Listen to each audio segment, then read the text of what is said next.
So, good day. Our topic for today is about basic network zone, network security, a simple guide to firewalls. So, a simple guide to firewalls, of course, loss of irreplaceable data is a very real threat for any business owner whose network connects to the outside world. Remote access for employees and connection to the internet may improve connection in ways you've hardly imagined. Access to the internet can open the world to communicating with customers and vendors, and it is an immense source of information. But this same opportunity is open to a local area network, to the possibility of attack by thieves and vandals and abuse by your own employees. Figuring out the right amount of security for your network takes some considerations. The first thing to consider is what your data is worth. A quick answer is maybe more than you think. When you consider the value of your data, remember risks such as legal liability and loss of competitive edge, or the effect of lost productions if your network is compromised. Many analysts say very bluntly, if you are on the internet, you need a firewall. The benefits of connecting to the internet are clear. So, the risks you face when you connect to the internet describe the types of attacks that can occur and offer an overview of firewall technology which can protect your network from hackers. Specifically, the implementation of a firewall and what you should consider in choosing the type of firewall you require. So, why a firewall? So, I'm really at risk. Anyone can become a hacker. So, it doesn't require a technological whiz kids to wreak havoc on your network. A wide range of tools and utilities can be easily downloaded from the internet, and with their help, almost anyone can become a competent hacker at the touch of a button. There are experts who say if you are connected to the internet, you need a firewall. Of course, no, the decision may not be more complicated than that. However, you'll probably consider a combination of factors. Start with the basic questions you'd ask about any other security system. Do I have anything worth protecting? So be sure to consider confidential client, supplier, or employer information that might expose you to a lawsuit if you allow someone else to capture it. Intellectual property that gives you a competitive edge in the market. Critical business records that would have to be recovered and or recreated. It isn't always safe to assume that no one else wants your data. Some hackers operate on a non-profit basis. No? They may capture data or vandalize your system just because they can.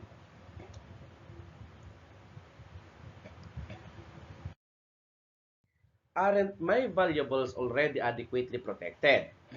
The truth is that if you have valuable electronic property, it may not be as safe as you would like to think it is.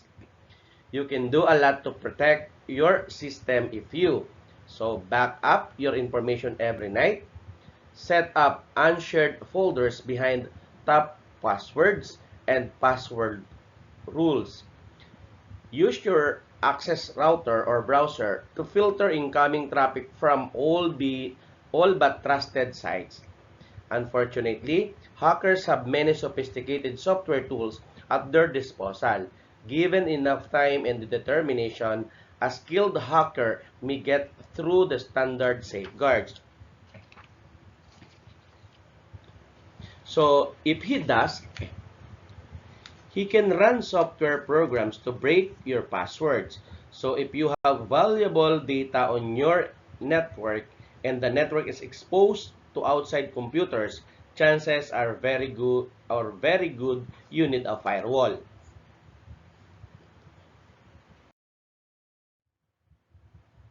So, what is a firewall? A firewall is a system that enforces an access control policy between two networks, such as your private LAN and the unsafe public internet. The firewall determines which inside services can be accessed from the outside and vice versa. The actual means by which this is accomplished varies widely, but in principle, the firewall can be thought of as a pair of mechanisms, one to block traffic and one to permit traffic. So a firewall is more than the locked front door to your network. It's your security guard as well. Firewalls are also important because they provide a single choke point where security and audits can be imposed. A firewall can provide a network administrator with data about what kinds and amount of traffic passed through it, how many attempts were made to break into it, and so on. Like a closed-circuit security TV systems, your firewall not only prevents access but also monitors who's been snooping around and assists in identifying those who attempts to breach your security.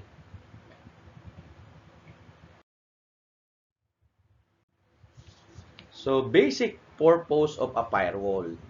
Basically, a firewall does three things to protect your network.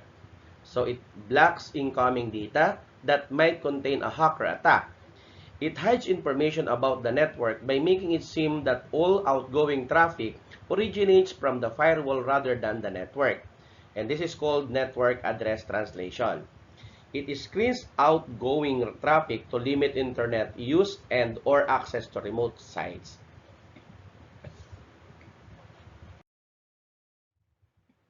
A firewall can screen both incoming and outgoing traffic because incoming traffic poses a greater threat to the network. It's usually screened more closely than outgoing traffic. So when you are looking at firewall hardware or software products, you'll probably hear about three types of screening that firewalls perform. Of course, number one, screening that blocks any incoming data not specifically ordered by a user on the network. Number two is screening by the address of the sender. And number three is screening by the contents of the communication. Think of screening levels as the process of elimination. The firewall first determines whether the incoming transmission is something requested by a user on the network, rejecting anything else. Anything that is allowed in and is then examined more closely. The firewall checks the sender's computer address to ensure that it is a trusted site. It also checks the content of the transmission.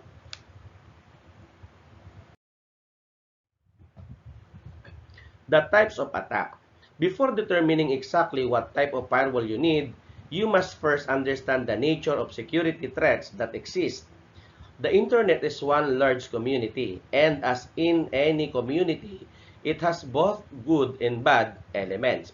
The bad elements range from incompetent outsiders who do damage unintentionally to the proficient, malicious hackers who mount deliberate assaults on companies using the internet as their weapon of choice.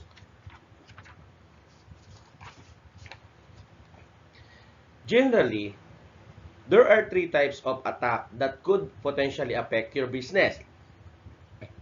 Of course, we have information theft, no? Information sabotage, denial of service.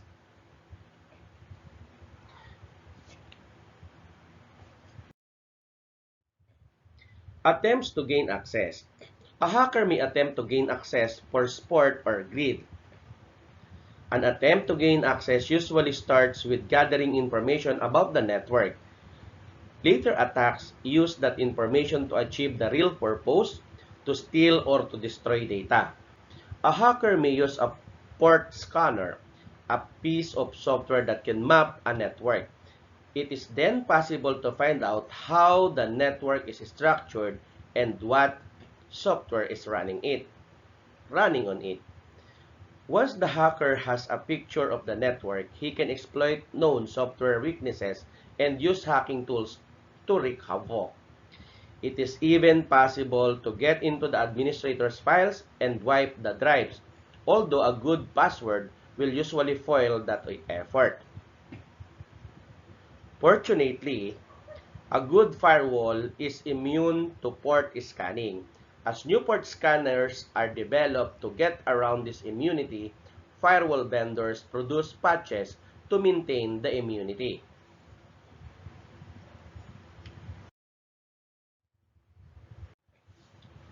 Denial of service attacks. Those attacks are purely malicious. They don't result in any gain for the hacker other than the joy of rendering the network or parts of it unavailable for legitimate use. Those attacks overload the system so that isn't available. They deny your ability to use your network service. To overload the system, the hacker sends very large packets of data or programs that require the system to respond continuously to a bogus command. To launch a DOS attack, a hacker must know the IP address of the target machine. A good firewall doesn't reveal its own IP address or the IP addresses on the LAN. The hacker may think he has contacted the network when he has only contacted the firewall, and he can't lock up the network from there. Furthermore, when a hacker launches an attack, some firewalls can identify the incoming data as an attack, reject the data, alert the system administrator, and track the data back to the sender, who can then be apprehended. So, firewall technologies. No? So, firewall comes in all shapes, sizes, and prices. Choosing the correct one depends mainly on your business requirements and the size of your network. The different types of firewall technologies and formats available in the market depend its price to its sizes. Above all, no matter what type of firewall you choose or its functionality, you must ensure that it is secure and that a trusted third party, such as the International Computer Security Association, has certified it. The EXA classifies firewalls into three categories: packet filter, firewalls, application level proxy servers, and stateful packet inspection firewalls.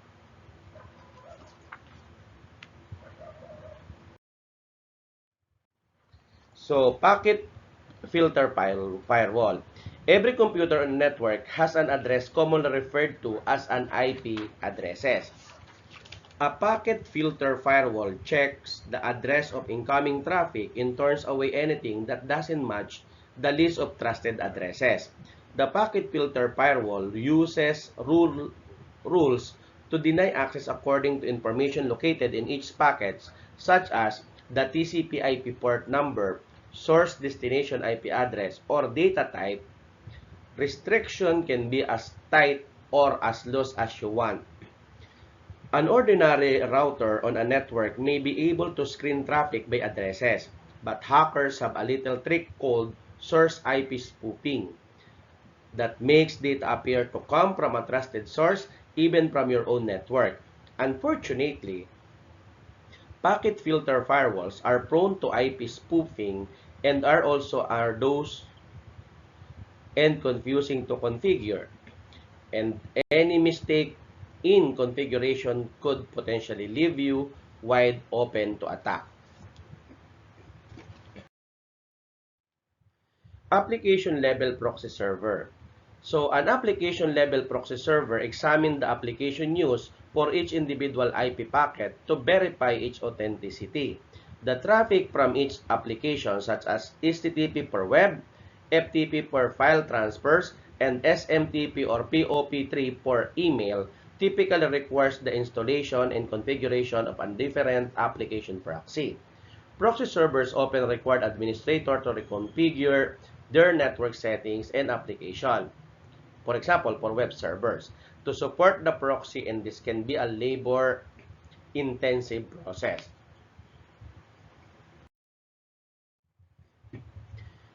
Stateful Packet Inspection Firewall.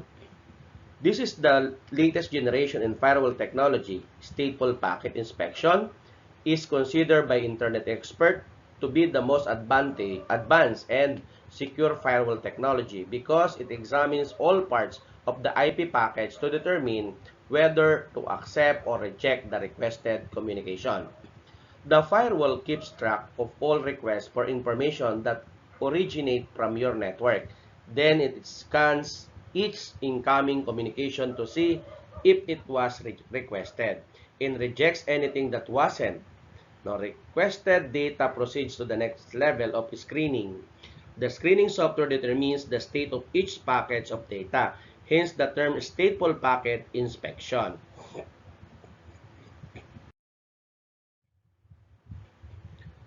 In addition to the security capability of a firewall, a wide range of additional features and functionalities are being integrated into standard firewall products.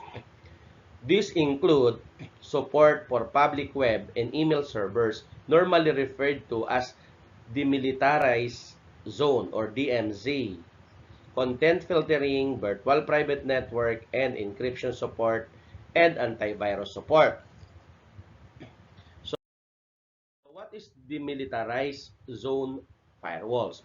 Firewalls that provide DMZ protection is effective for companies that invite customers to contact their network from any external source through the internet or any port or route. Okay? For example, a company that hosts a website or sells its products or services over the internet. The deciding factors for a DMZ firewall would be the number of outsiders or external users who access information on the network and how often do you access it. A DMZ firewall creates a protected information area on the network. Outsider can get to the protected area but can't get to the rest of the network. This allows outside users to get to the information you want them to have and prevents them from getting to the information you don't want them to have.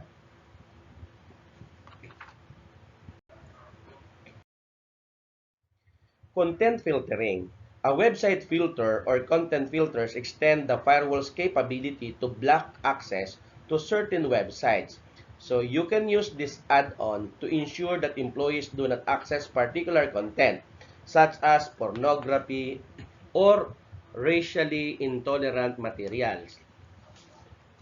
With this functionality, you can define categories of unwelcome material and obtain a service that lists thousands of websites that include such material. You can then choose whether to totally block these sites or to allow access but log it. Such a service should automatically update its list of banned websites on a regular basis. Virtual private networks. A VPN is a private data network that makes use of a public network infrastructure, that is the internet.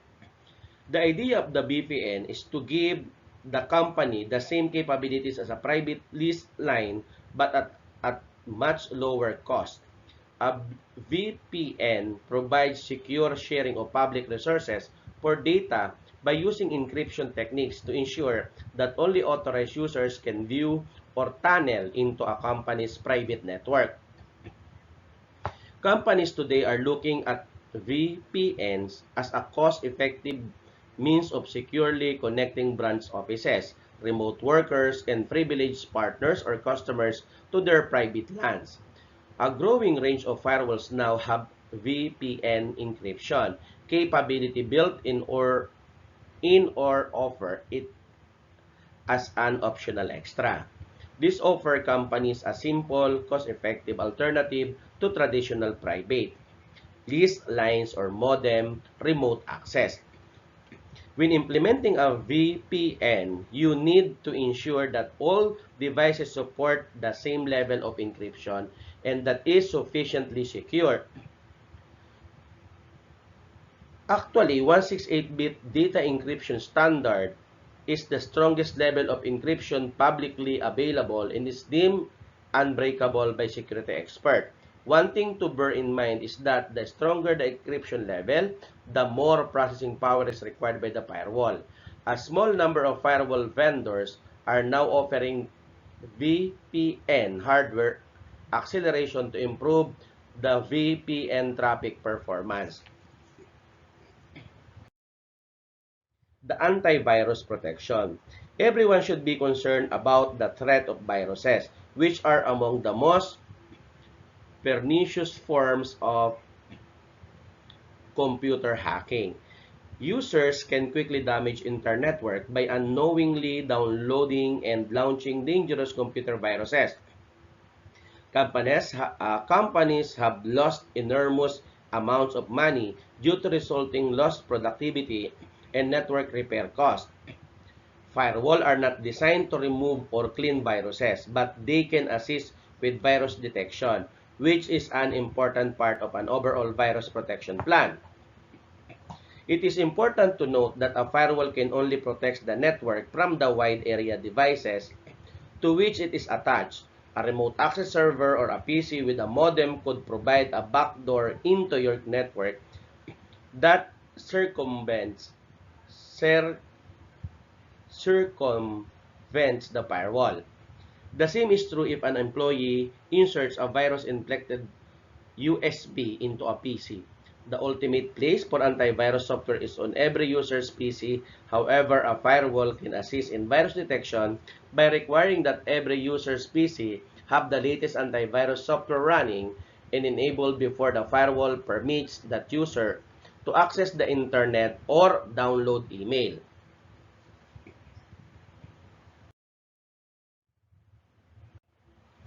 Choosing a firewall. Firewall functions can be implemented as software or as an addition to your router, gate, or gateway. Alternatively, dedicated firewall appliances are increasing in popularity, mainly due to their ease of use, performance improvement, and lower cost. Router firm-based firewall. Certain routers provide limited firewall capabilities. This can be augmented further with additional software, firmware options. However, great care must be taken not to overburden your router by running additional services like a firewall. Enhanced firewall-related functionalities such as VPN, DMZ, content filtering, or antivirus protection may not be available or may be expensive to implement.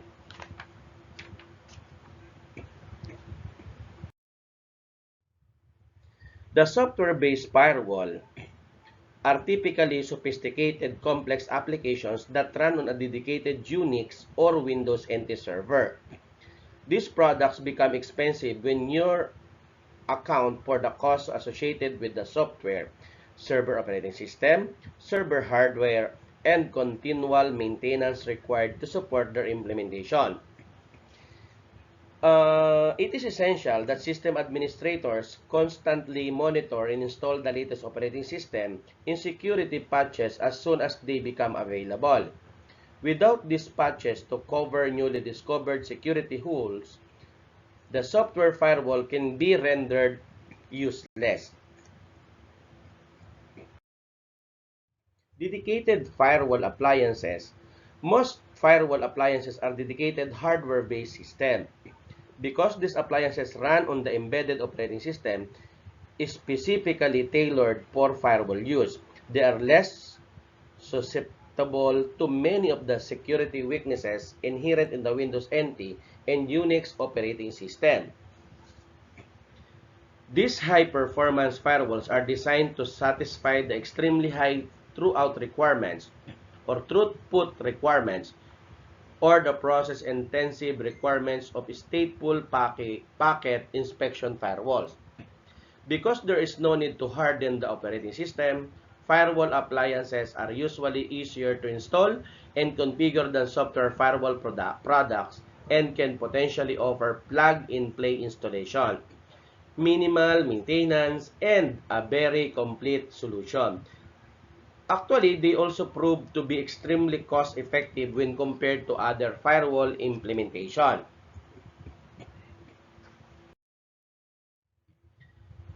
Designing a firewall into your network. Once you have familiarized yourself with all of the different firewalls on the market, the next step is to define your firewall policy. For example, will the firewall explicitly deny all services except those critical to the mission of connecting to the internet?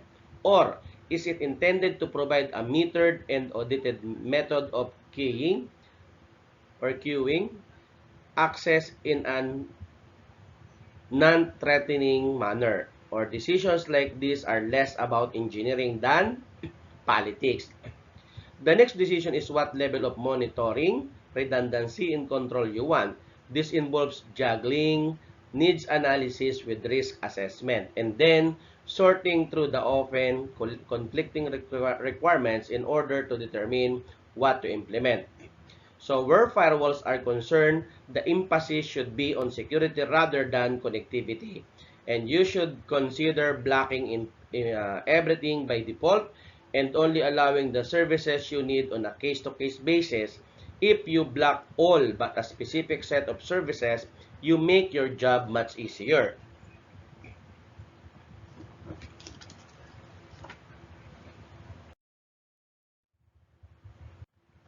Network security zones. Our organizational IT environments are constantly changing, driven by factors such as telecommunicating, cloud technologies, and BYOD or bring your own device policies. This requires modular and dynamic architectures in place, allowing flexibility while still maintaining a rigid security posture. One of the most foundational ways to accomplish this is through the use of network security zones, which we'll take a look at this discussion. We'll cover common security zone types and also zone filtering policy consideration for each network security zone. A security zone is a portion of a network that has a specific security requirement set.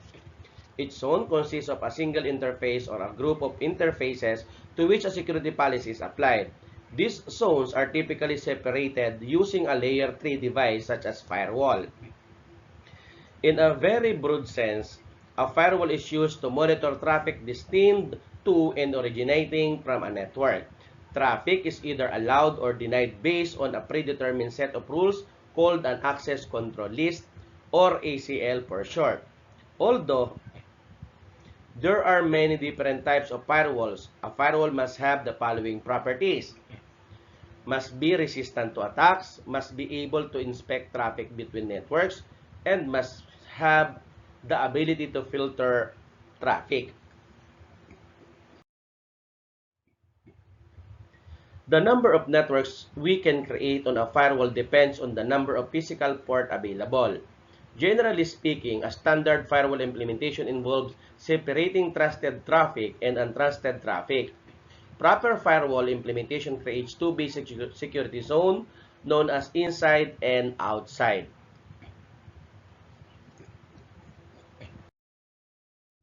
So, the inside or trusted zone is also referred to as a private zone. As the name implies, the zone contains asset and system that should not be accessed by anyone outside of the organization. This include the user workstations, printers, non-public servers, and anything else that considered to be an internal resource. Devices found here have private IP addresses assigned in the network. The outside or untrusted zone is also known as the public zone.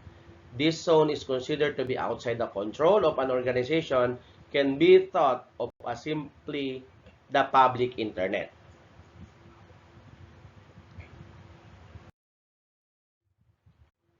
Okay, so this will be the third basic security zone is called the DMZ, no? As what we discussed earlier. So, resources in the DMZ require external access from the outside zone, so it is common to see public-facing servers in the DMZ such as email, web, or application server. A DMZ allows public access to these resources without putting the private inside zone resources at risk. For zone filtering policies, in this case of network security zone, a firewall enforces the access control policy, determining which traffic is allowed to pass between the configured zone.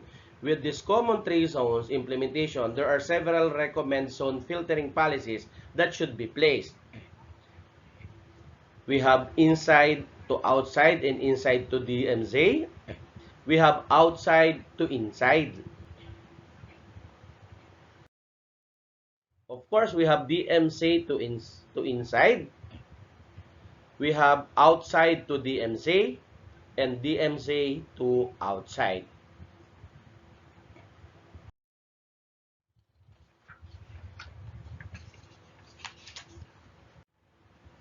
So, overview of the network security zones.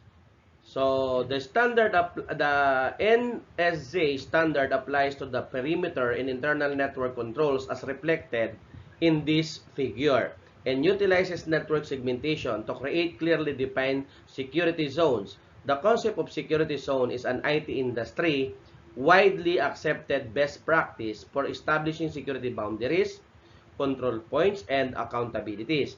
A security zone is a logical entity containing one or more types of services or entities. Security zones group together those entities with similar security requirements and level of risk. Further, segmentation within the zone is supported to allow each service and businesses program that level of security isolation they required. Segmenting networks into well-defined security zone involves a number of different security controls working in a concert.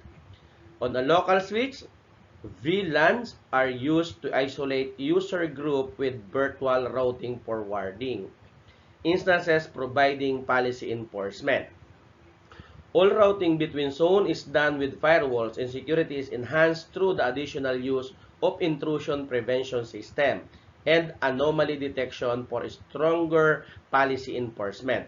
Over the wide area networking, technologies like multi-protocol label switching and virtual private networks are used to isolate traffic and provide geographic extension of different security zones. Data center to data center zone extension must be encrypted when required by the data classification, except in situations where dedicated private network facilities are used. Interzone security controls are subsequent section of this discussion.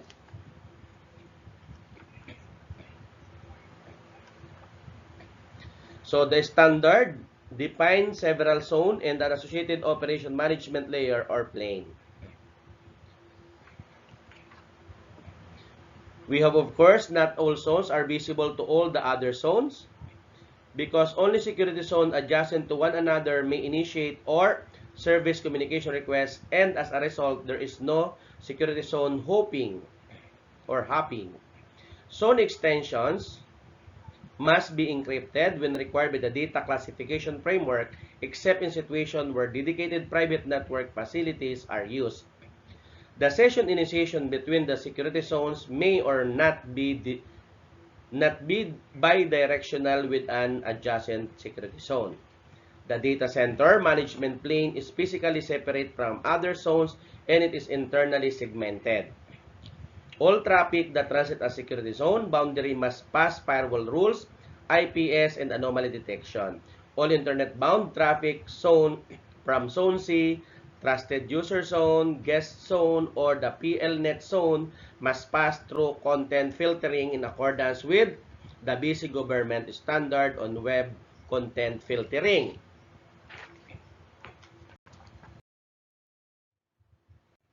So, zone contracts. So, there are multiple management planes used by the government, and this document is especially or specifically concerned with the management plane in the data center. So, in the data center, the management plane is a construct that is used for performing backups and patch management. Used for all server administration within data center, there is no direct access to the management plane, and all access to the management plane is achieved through the dedicated Secure Access Gateway Service. IP addresses used in the management plane do not have internet routing. We have, of course, the Shared Public Access Network is an ISP-like service where public entities connect to government resources.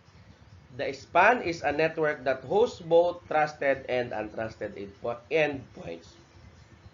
We discussed already the DMZ, that is populated with proxies, web gateways, and other citizen-facing interfaces.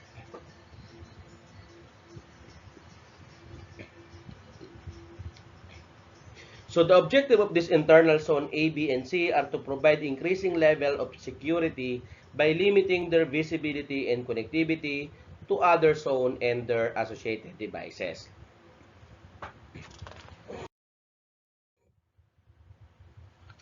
Standard elements, we have what we call Secure Access Gateway or SAG.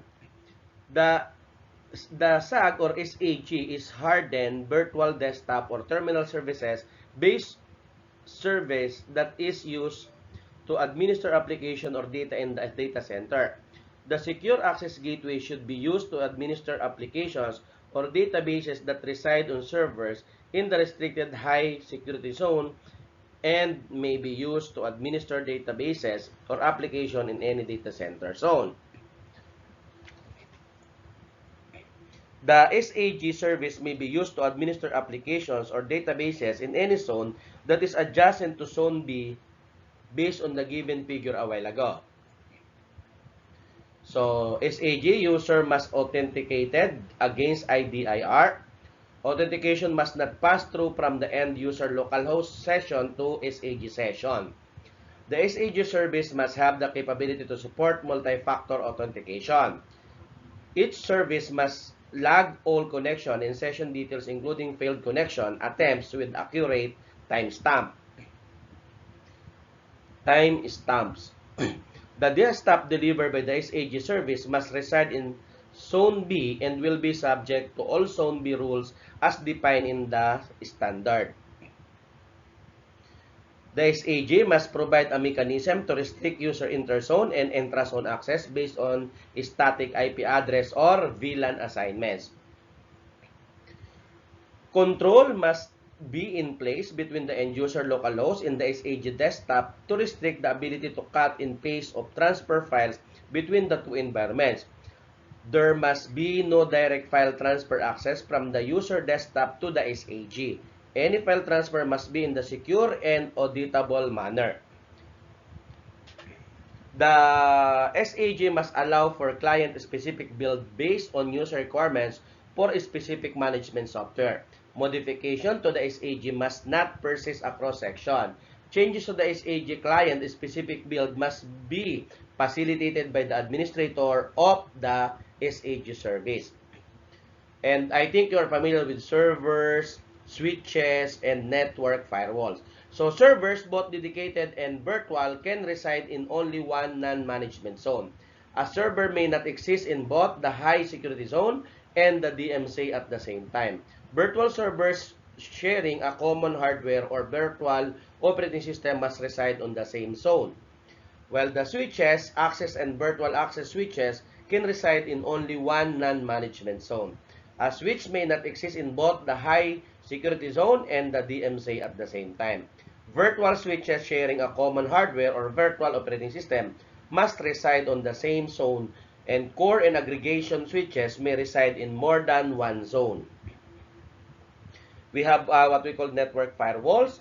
Host firewalls, no? It must be configured on all servers that operate outside the SSBC data center and should optionally be configured on servers within the data center based on the sensitivity of applications and the particular threats presented to the server.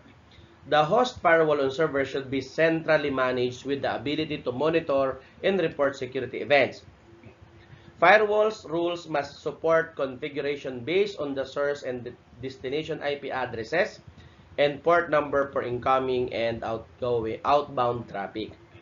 We have what we call network IDS and IPS. Within the architecture, network IDS, IPS are used to provide generally network awareness detection, notification, and blocking of attacks. At a minimum, IDS and IPS must be used at perimeter edge or edges and key boundaries within the enterprise network.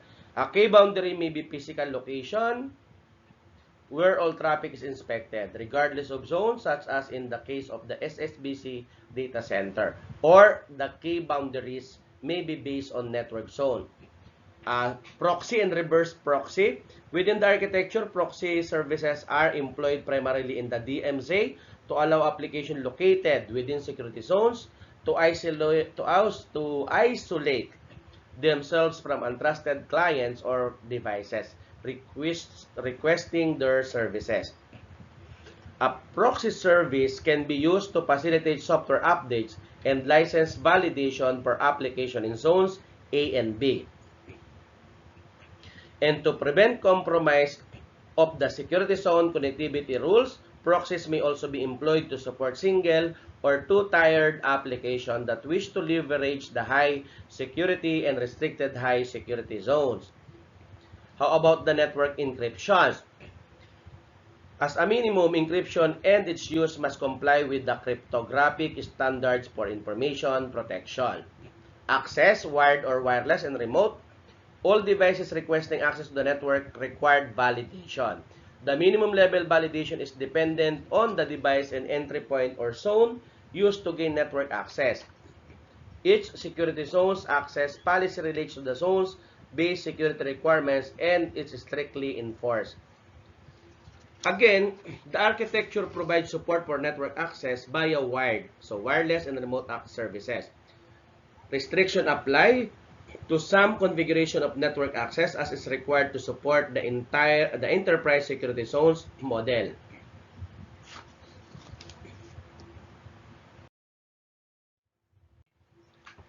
So, inter-zone connectivity. Connectivity between zones is subject to principle of adjacency, no zone hopping. So, rules may be asymmetric and intra-zone communication will in some cases be restricted. So, based on this table, it contains the standard for access controls and the description of the minimum connectivity rules. So, we need to take note that the table references port numbers, but some protocols do not use ports. In some cases, a protocol may be defined if that protocol does not use ports. This table describes minimum rules for a specific source IP addresses, for example in server, within a zone, and additional restriction may be applied across and within zone boundaries based on a business requirements and threat risk assessment. Intra-zone connectivity. So, within a given security zone, there are additional segments or partition. The segmentation of networks within a zone may be accomplished through the use of VLANs. So, these segments are used, for example, to isolate different classes of hosts that have no requirement to interact with each other. This principle of least privilege helps to contain the damage in the event that any given system is compromised. Instead of VLANs, host-based firewalls may be used to protect hosts within a common zone. So, this diagram provides a conceptual view of how the high security and restricted high level security zone could be partitioned. So, as what we have here. For simplicity, this figure does not attempt to show supporting security elements such as firewall, intrusion, detection system, or content filters. Intra-zone communication between subzones is defined or denied by default and subject to the minimum security configuration outlined. Each partition within a zone is a separate VLAN or MPLS VPN.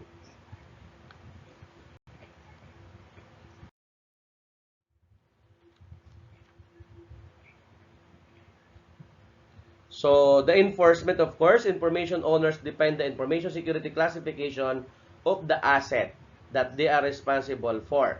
The information owner is conjunction with the application or database administration determine the appropriate zone placement. HPAS defines firewall rules as requested by administrator.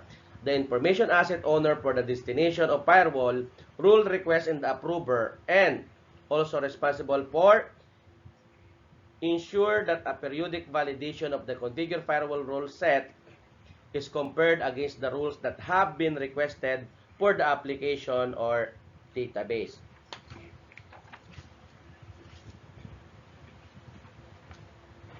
To give you a little bit conclusion, security breaches are very real, no? And very dangerous. So every company how recognize how easily it can become the victim of deliberate or random attacks and how much damage these attacks can cause. The good news is that